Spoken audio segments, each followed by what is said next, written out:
And we're back with my guest, Imam Mahdi Bray, good long-time friend, and Dr. Ali Shahata.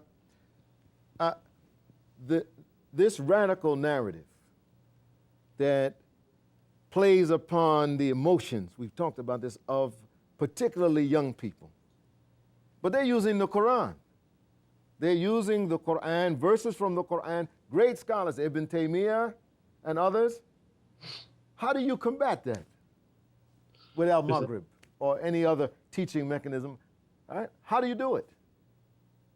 The idea is that when we study what I find very interesting is that we look at the extremists, and also look at those people who are bashing Islam out there, those who want to convince the U.S. People or the Western people and the governments that Islam is a dangerous ideology. They both use the same technique, which is taking these evidences, quote unquote, out of context. Give me one. For example, the verse from Surah Al-Baqarah, kill them wherever you find them. وَاقْتُلُوهُمْ حَيْثُ ثَقِفْتُمُوهُم. So this, they'll say this. Look, these Muslims do that, and then some of the Muslims will actually use that as well. They'll say, yes, we have to kill them wherever we find them. You find Anwar al-Awlaki in his last video, at the very end of it, he's telling what? He's saying, I'm calling upon the Muslims in America to kill every American that they can. So kill them wherever you find them. And so taking it completely out of context. What's the context? What's the context? The context of this verse has nothing to do with it. The verse that comes before it says what? It says, fight those who fight you, okay? But don't be transgressors. So what does it mean? You fight people who are actually fighting. You don't go out into a mall. You don't go into a bus stop and people are traveling and just kill people randomly like this. But I think we're advancing in this area. What I find on the internet and the forums, the people are starting to say, we're not talking about killing innocent people here.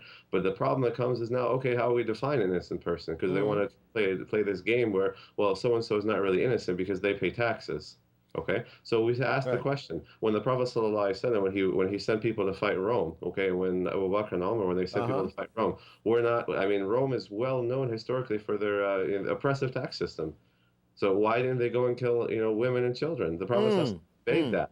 And yet the Romans were paying taxes, the Persians were paying taxes. Right, this kind of content, how do people, if a young person wants to point and counterpoint, where can they go? Where there's a debate, an open dialogue where one guy is saying that the Quran says this and the other one says, yes, the Quran says that, but it means, where can people go? Well, let me just say this. I think that's the challenge, to fill the void. I mean, for a long time, the people who do take things, scriptural passages out of context, without contextual references and things of that nature, have dominated, the web. And not only have they dominated the web, but they've also been able to not only put it in a theological seductive manner, but they've also been able to use the popular culture with hip-hop, nasheeds, in between all of this, which appeals to young people. Yeah. And so, go ahead, Doctor. No, I said the YouTube videos. You're absolutely right. I mean, you see some of these kids, spending literally hours online every day reading these horrific stories of, people women have been raped, children have been killed, and watching these, these videos, these YouTube videos where they're nasheed in the background, and you got the guy with the bandana and the AK-47, the music is hyping, and it makes it look like Rambo.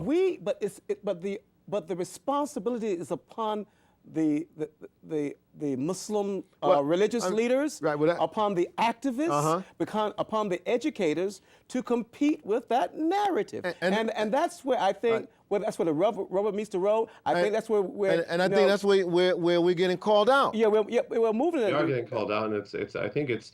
I hate to say this, but I think it's a very fair call. We haven't done. Absolutely, I agree. For years. Now, while saying this, I know that if you go to a mosque. There are no mosques that I know that are going to promote this kind of stuff. So, at least in our sermons and our discourse and on our conferences, but you're saying that's not enough. But it's not enough. And not only that, what I'm saying is that often, the things that young people want to talk about, because that's the important things, because what's most important about young people is relevance. If what you're talking about, the way you approach them, there has to be a certain sense of relevancy for them to be able to want to pay attention. Right, there's two things. There's relevancy, and then what I find is critical in this is a sense of authenticity. Yes. Because the sheikh and wherever he is on the YouTube, he's fully authentic, and he's in Islamic environment. Yes and no. Because, but I'm saying some of the young people I'm talking about aren't that impressed with the beard and the long thobe, and something like that. What they're looking at is they're seeing, as the doctor said, they're seeing every day. They're seeing injustices in Palestine, Kashmir, Chechnya. They see these realities. They're being pumped. They know that these are real things that are happening. And so consequently, where is the forum in which they can learn to be able to discuss this and find a relevant venue in which to be able to channel that energy in a positive way to address injustices? So, Dr. Shahada. Yes. So what's your answer? Somebody says, well, okay, Doc, you guys are telling us don't go and fight. What does the Quran say we're supposed to do about all these things that Matthew's talking about? The hard thing, and this is the hard reality that you gotta, we have to hit this over and over and over again. This is what the message in the Quran, so many hadiths, so many statements of the scholars from the beginning of the Islamic era. Scholars like who? You're gonna get what you're gonna give. And that's the problem that they don't want to understand. They don't want to recognize that the bad things that are happening to us, and when I say us, I mean people on this globe, okay? Muslim, Jew, Christian, agnostic, whatever, okay? Allah Azza wa Jal, He says in Surah Al-An'am, وَكَذَلِكَ نُوَلِّي بَعْضَ الظَّالِمِينَ بَعْضًا بِمَا كَانُوا يَكْسِبُونَ. And we turn some of the oppressors against others on account of what they used to do. So the reality is that when we oppress one another on our daily level, okay, so when I go to the store and I talk down to people, who are serving me, when I talk down to the waiter, when I, give the finger to somebody on the road, okay, all that is, these are all actions of oppression. And why do I expect that Allah is going to give me, goodness for that? Why do I expect that Allah is going to give me a good ruler or a good person? Dr. Ahmed, I love you. I told you that earlier. I love you. I love you too. But that's not going to fly. I know it's not going to fly. Telling a young guy who sees sees a child whose face has been blown off that really your problem is that you cut somebody off on the way to work this morning. That's not going to cut it.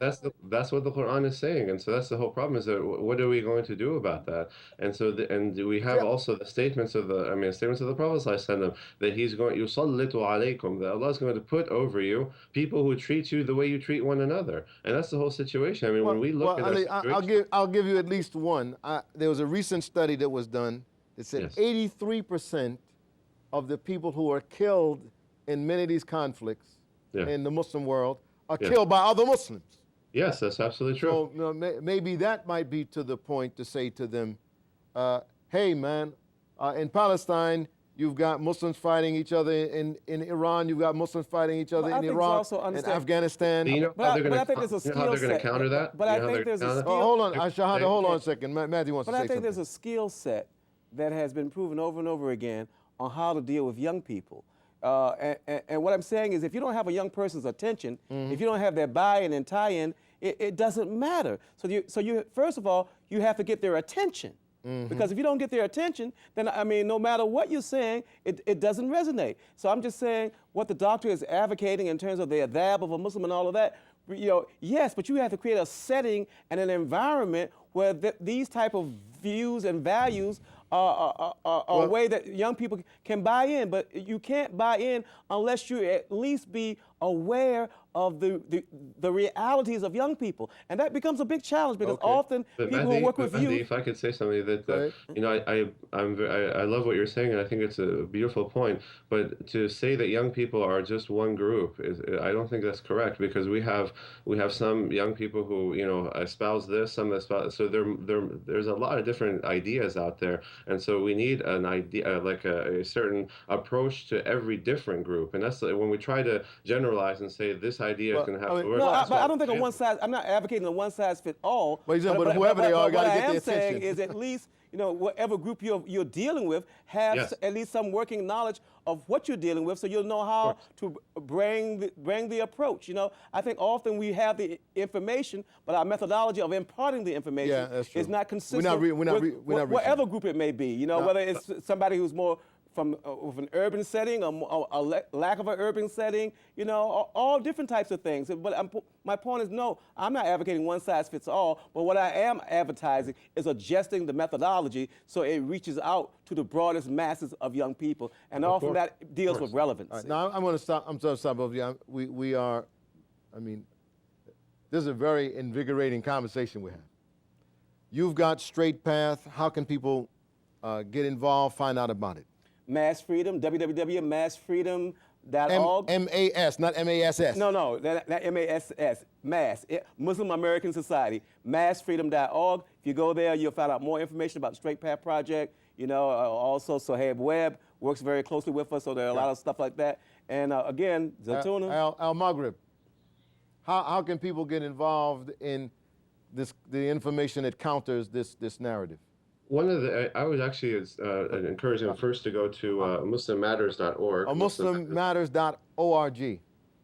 There's active discussion going on there. Al-Maghrib is ALMAGHRIB.org, and so they can sign up for classes. But I just wanted, if I can just take 30 seconds just to add one point. Don't have to be 15 seconds. Okay. That the article that I put up on Muslim Matters, Sheikh, was actually accessed by about 10,000 people. Yasser Qadhi did one before that, accessed by 15,000 people. And one of the things that was interesting is on the forums of the extremist groups, okay, on the forums that read these articles, they said, we don't have an answer to this. We need somebody from our people of knowledge to answer these things because we don't like it, we disagree with it, but we can't answer it. And so this is what's important. As I said, that I understand that there's anger, but when you tell them, for example, that Muslims kill Muslims, they'll just say that that's because of the plots of the non-Muslims that are doing that. They're putting us into it. Right, but I think we've got Muslim Matters. People can go there and find out more. You've got massfreedom.org. Yes. That will continue this conversation. I want to thank you both for joining us. We're going to close right now. That's all we have time for today. I want to thank my guests, Imam Mahdi Bray and Dr. Ali Shahata. Today, I think we feel free that we're going to continue this conversation. Check in with us on our own Facebook page, Living Islam in America. You can give us a tweet at LIIA Show. Don't go away. I'll be right back after this break with my final thoughts.